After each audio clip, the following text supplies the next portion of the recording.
शान्ताकारं भुजगशयनं पद्मनाभं सुरेशं विश्वधारं गगनसदृशं मेघवर्णशुभाङ्गं लक्ष्मीकान्तं कमलनयनं योगिविद्यार्णवम् वन्दे विष्णुं भवभयहरं सर्वलोकैकनाथम्।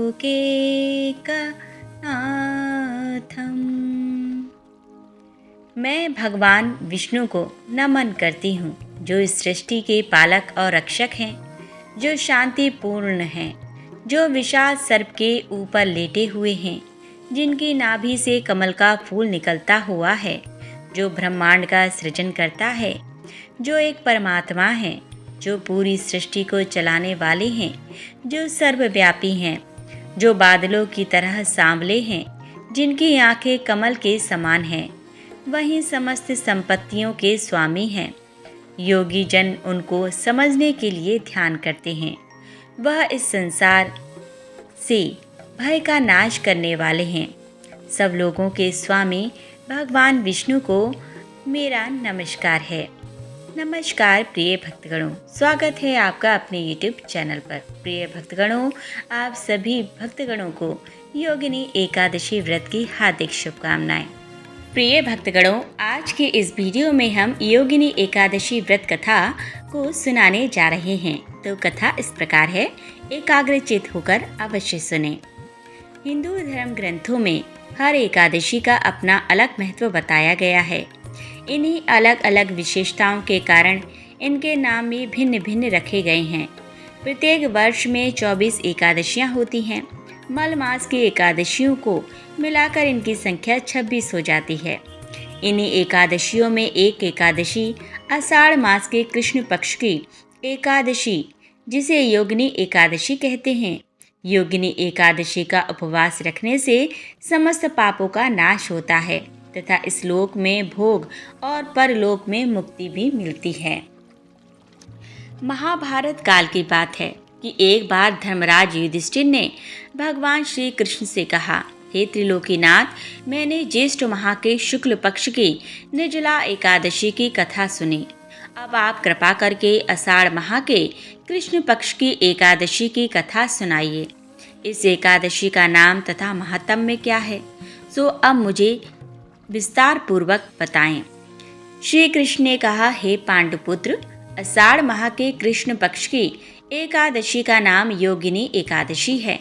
इसके व्रत से सभी पाप नष्ट हो जाते हैं। यह व्रत इस लोक में भोग तथा परलोक में मुक्ति देने वाला है। हे धर्मराज, यह एकादशी तीनों लोकों में प्रसिद्ध है। इसके व्रत से सभी पाप नष्ट हो जाते हैं। तुम्हें मैं पुराण में कही हुई कथा सुनाता हूँ, ध्यान पूर्वक श्रवण करो।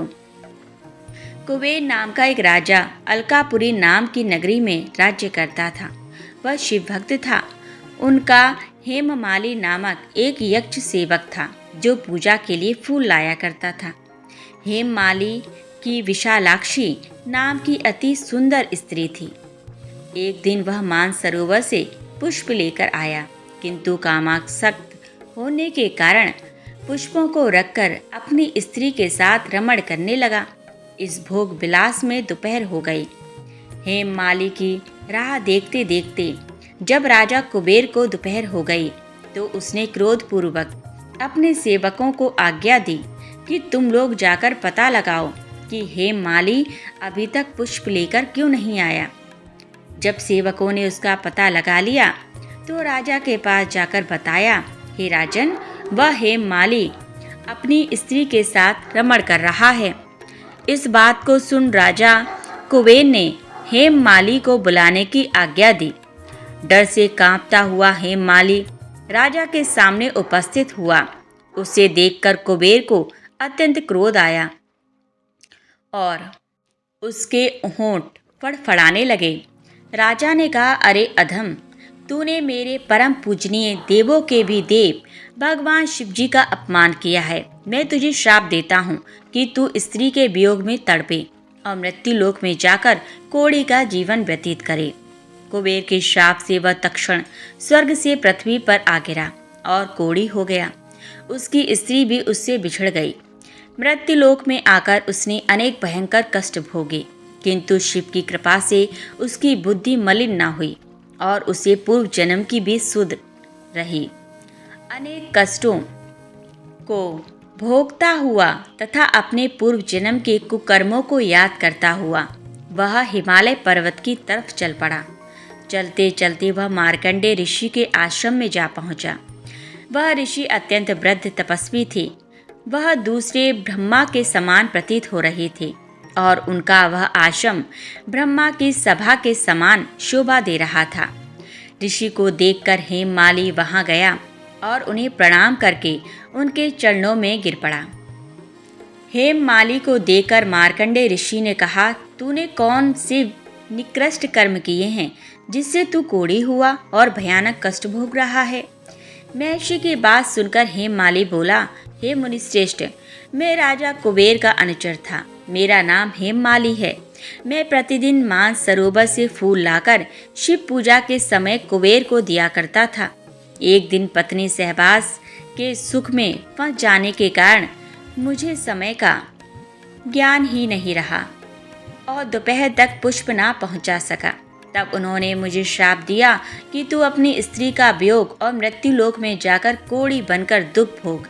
इस कारण मैं कोढ़ी हो गया हूँ तथा पृथ्वी पर आकर भयंकर कष्ट भोग रहा हूँ। अतः कृपा करके आप कोई ऐसा उपाय बतलाइए जिससे मेरी मुक्ति हो। मार्कंडेय ऋषि ने कहा, हे हेममाली, तूने मेरे सम्मुख सत्य वचन कहे हैं, इसीलिए मैं तेरे उद्धार के लिए एक व्रत बताता हूँ। यदि तू आषाढ़ माह के कृष्ण पक्ष की योगिनी नामक एकादशी का विधान पूर्वक व्रत करेगा तो तेरे सभी पाप नष्ट हो जाएंगे।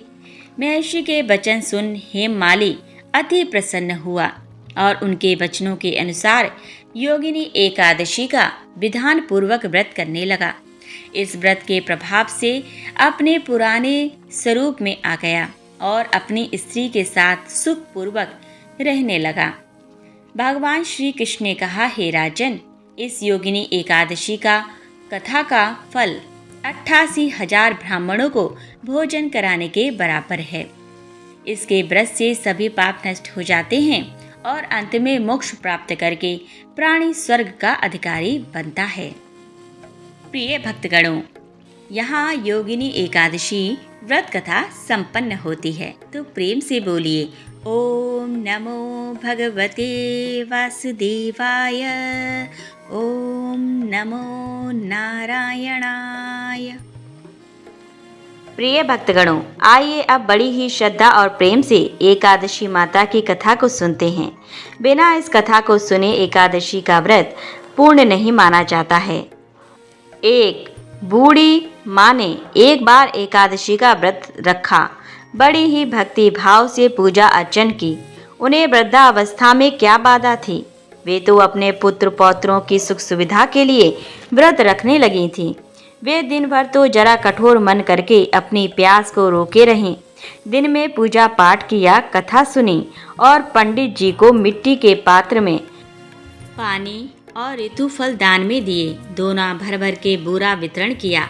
उन्हें गर्मी के कारण बहुत बेचैनी हो रही थी। इस कारण से बड़ी देर तक पानी में पड़ी रहीं और पानी की कुल्ला करती रहीं, मुंह धोती रहीं। तब कहीं थोड़ा बहुत धैर्य बंध पाया। धूप तो तेज पड़ ही रही थी, इस कारण बार बार मुख सूख रहा था। बूढ़ी माँ बहुत बेचैन हो रही थी। एक बुढ़ापा और दूसरा यह भयंकर गर्मी। वृद्धावस्था की स्थिति तो कुछ दूसरी ही है। जैसे जैसे दिन कट पाया, अब पहाड़ सी रात सामने थी। उसका कटना बड़ा ही कठिन दिखाई दे रहा था। खटिया पर पड़े शांति नहीं मिल रही थी। वे बार बार करवट बदल रही थी। अनेक बार वे बाहर जाती और भीतर आती। उन्हें घर के अंदर शांति नहीं थी। वे पड़ी पड़ी एकादशी माता का स्मरण करती रहीं।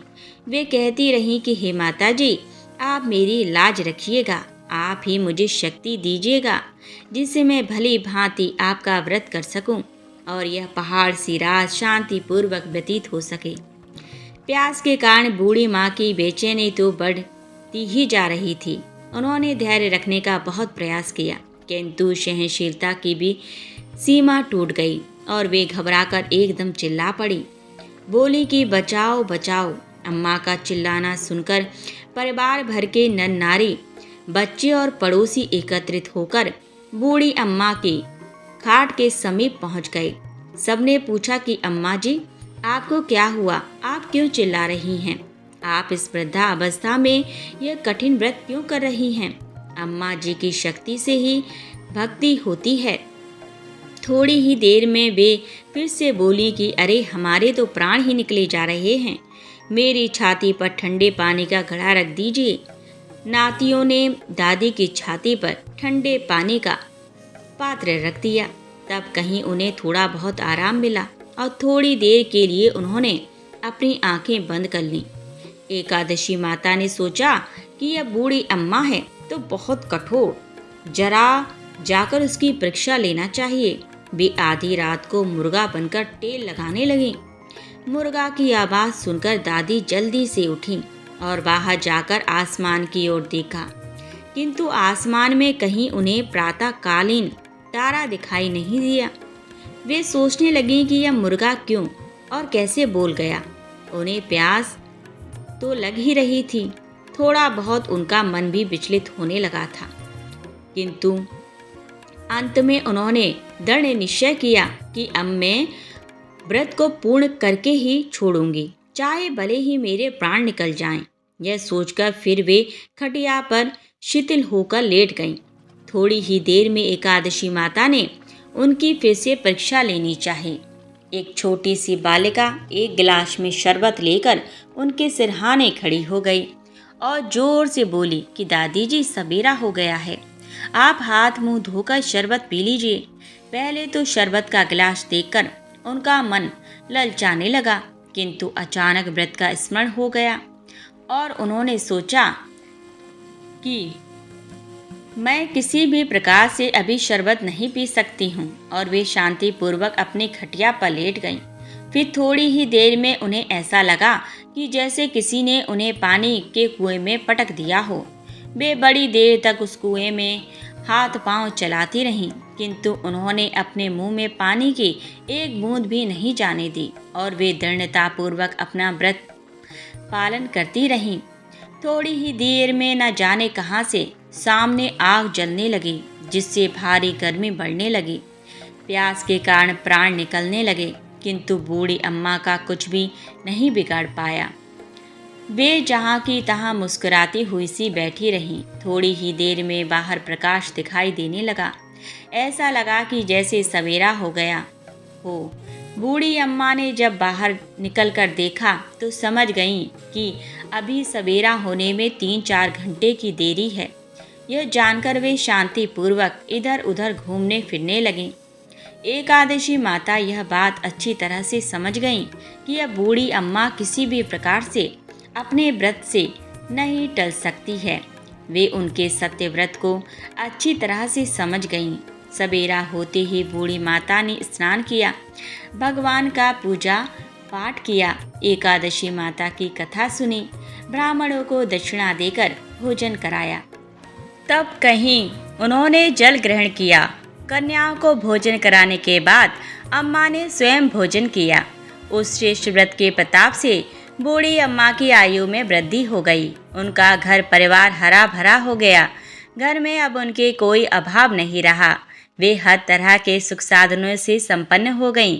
नाती नातिन से उनका घर भर गया और वे उसी दिन से 12 महीने की एकादशी का व्रत करने लगीं। एकादशी माता के व्रत के प्रताप से इस संसार में हर प्रकार के सुख भोग करके अंत में वैकुंठ धाम को चली गईं। जैसी एकादशी माता ने बूढ़ी माता और उनके परिवार को हरा भरा किया, ऐसे ही एकादशी माता हम सभी की मनोकामनाओं को पूर्ण करें। बोलिए श्री लक्ष्मी नारायण भगवान की जय। मान्यता के अनुसार इस व्रत को करने से धन की कमी नहीं होती और घर में बरकत बनी रहती है। प्रिय भक्तगणों, अब हम आप सभी को भगवान और भक्त की सच्ची कहानी सुनाने जा रहे हैं, जिसको सुनकर आपके रोंगटे खड़े हो जाएंगे। प्रिय भक्तगणों, बड़े बड़े कहते आए हैं, भक्त के वश में है भगवान। यह बात तो बिल्कुल सत्य है। अगर हम दिल से उसको मानते हैं तो भगवान हमारे साथ रहता है, हर काम में हमारा हाथ बांटता है। आपने बहुत कहानी सुनी होंगी जिसमें भगवान उनके साथ उनके हर काम में हाथ बंटवाते हैं। जैसे ब्रह्मानंद गुरु जब सिर पर गट्ठर लेकर आते थे तो उनका गट्ठर अपने आप उनके सिर से ऊपर उठकर आता था। उसी प्रकार कृष्ण भक्त जना भाई जब घर का काम करती थीं और काम करते समय भगवान के भजन करती थीं, तो जब वो थक जाती थी तो उसका आधा काम खुद भगवान करते थे। इसी तरह नरसिंह भक्त की बेटी का भात भगवान खुद आकर भरते हैं। प्रिय भक्तगणों, भगवान तो हमेशा हमारे साथ हैं, बस वो तो हमारी श्रद्धा देखता है कि कितनी है। ऐसी घटना आज एक बुढ़िया की मैं आपको बताती हूँ। एक बुढ़िया श्री बांके बिहारी के दर्शन करने आती थी। जाते समय एक दुकानदार की दुकान से वो श्री बांके बिहारी की मूर्ति चुरा लेती है। जब वो मूर्ति चुराकर थोड़ी दूर चलती है तो उसकी आत्मा उसे कोसती है और वो आगे नहीं चल पाती। वो वापस दुकानदार के पास जाती है और कहती है, बेटा मुझे माफ़ कर दो, मैंने तेरी दुकान से यह मूर्ति चुरा ली थी, मुझे कोई भी सजा दो पर मुझे माफ़ कर दो। दुकानदार कहता है, तुम मेरी माँ के समान हो, मैं तुम्हें क्या सजा दे सकता हूँ। सजा देने वाले तो श्री बांके बिहारी जी हैं। जब तुम यह मूर्ति चुरा कर ले गई थी तो तुम्हारा बटुआ यहीं रह गया था जिसमें 2000 रुपये थे। उसकी कृपा हो तो कोई किसी का कुछ बिगाड़ नहीं सकता। उसके बाद बूढ़ी माँ कहती है, मैं यह पैसे तुझसे नहीं लूँगी, यह पैसे तेरे हैं, मुझे आज मेरे श्री बांके बिहारी मिल गए हैं। वो बहुत खुश होती है और घर चली जाती है। वो हर रोज़ खाना खाने से पहले श्री बांके बिहारी को खाना खिलाती है और नहलाती है और कपड़े बदलती है। हर रोज़ ऐसे ही पूजा करती है।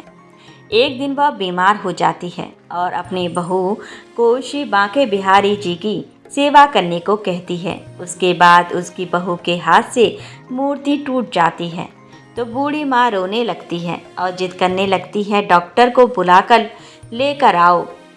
श्री बांके बिहारी जी को चोट लग गई है। जब वह बहुत समझाने के बाद भी नहीं मानती, उसका वहम खत्म करने के लिए उसका बेटा डॉक्टर को बुलाकर लाता है। डॉक्टर आता है और जब वो उसका वहम मिटाने के लिए मशीन लगाकर देखता है तो मूर्ति का दिल धड़कने लगता है। डॉक्टर बहुत घबरा जाता है और बार बार मशीन लगाकर देखता है, तब भी ऐसी ही धक धक की आवाज़ आती है। डॉक्टर बहुत घबरा जाता है और बूढ़ी माँ के चरणों में पड़ जाता है। प्रिय भक्तगणों, सच्ची भक्ति हो तो अपने भक्तों की लाज बचाने के लिए भगवान जरूर आता है। प्रिय भक्तगणों, अब हम श्रवण करेंगे एकादशी पर सुनी जाने वाली तुलसी विवाह की कथा। एकादशी पर भगवान विष्णु ने शालिग्राम के अवतार में तुलसी से विवाह किया था, इसीलिए हर साल प्रबोधिनी एकादशी को तुलसी पूजा की जाती है। आइए जानते हैं कि वृंदा नाम की राक्षस कन्या कैसे बनी तुलसी और कैसे हुआ विष्णु शालिग्राम स्वरूप के साथ तुलसी का विवाह। हिंदू धर्म ग्रंथों के अनुसार वृंदा नाम की एक कन्या थी। वृंदा का विवाह समुद्र मंथन से उत्पन्न हुआ जलंधर नाम के राक्षस से कर दिया गया। वृंदा भगवान विष्णु की भक्त थी और एक पतिव्रता स्त्री भी थी, जिसके कारण उसका पति जलंधर और भी शक्तिशाली हो गया। यहाँ तक कि देवों के देव महादेव भी जलंधर को पराजित नहीं कर पा रहे थे। भगवान शिव समेत देवताओं ने जलंधर का नाश करने के लिए भगवान विष्णु से प्रार्थना की। भगवान विष्णु ने जलंधर का वेश धारण किया और पतिव्रता स्त्री वृंदा की पवित्रता नष्ट कर दी।